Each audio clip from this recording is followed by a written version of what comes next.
Monsieur le préfet, dimanche, vous avez semblé justifier le coup de matraque asséné par un policier à un gilet jaune lors de la manifestation de samedi.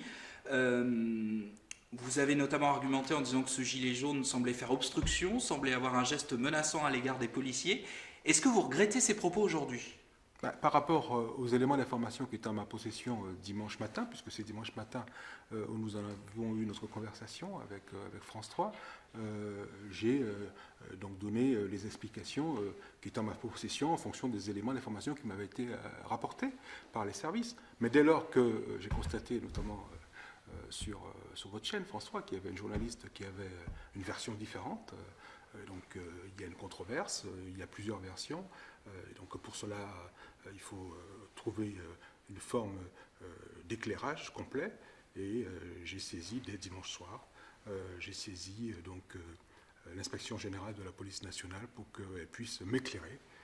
sur ces différentes versions, entre ce qui me remonte des services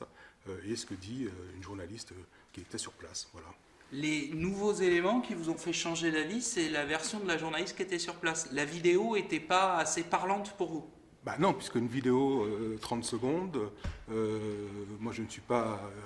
spécialiste des questions d'image, j'ai des rapports de mes services, mon outil de travail ce sont les rapports de mes services, donc c'est sur la base des éléments d'information que les services m'ont fait remonter que je décris ce qui m'est remonté comme étant un élément effectivement d'agissement face à une personne qui est hostile. Dès lors qu'il y a une autre version, une controverse, il faut trouver donc une forme d'éclairage complet pour apporter donc pour le préfet en tenant compte de ce que les uns ont dit, de ce que aussi l'inspection générale de la police nationale pourra voir aussi avec d'autres images, ce qui s'est passé et les circonstances dans lesquelles un policier s'est senti effectivement en situation de pouvoir utiliser le bâton de défense souple, qui est un outil effectivement dont le cadre d'emploi est permis et possible, mais évidemment il faut vérifier les circonstances. Alors justement, vous pouvez nous rappeler dans quel cadre on peut utiliser ce bâton souple de défense, puisque vous l'appelez comme ça, on parle plus communément de matraque, mais du coup, dans quelle circonstance un policier peut faire usage de cette arme? Une circonstance qui nécessite bien sûr qu'il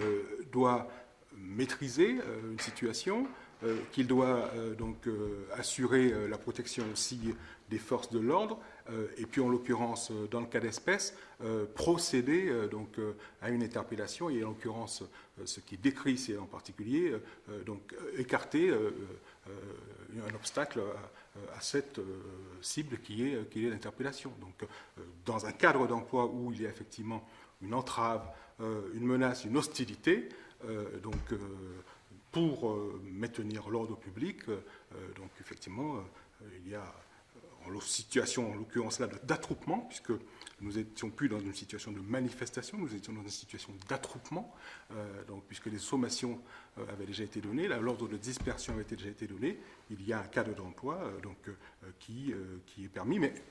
l'inspection générale de la police nationale nous précisera les circonstances précises en tenant compte des différentes versions et des différentes images qui seront à sa disposition. Pour vous, de ce que vous avez vu, le gilet jaune représentait une menace? Moi, je me suis remis à l'inspection générale de la police nationale dès lors qu'il y a plusieurs versions. La version de mes services, qui sont tout à fait claires dans le rapport. Monsieur le préfet, il y a plusieurs versions, mais il y a une vidéo qui montre les faits. Moi, je considère qu'il y a plusieurs versions. Il y a la version de mes services, qui remonte dans le cadre effectivement des éléments d'information au préfet, et puis il y a donc une journaliste qui rapporte d'autres versions, et donc moi je demande à l'inspection générale de la police nationale de m'éclairer, de m'offrir un éclairage complet sur les circonstances dans lesquelles un policier a utilisé ce bâton de défense souple.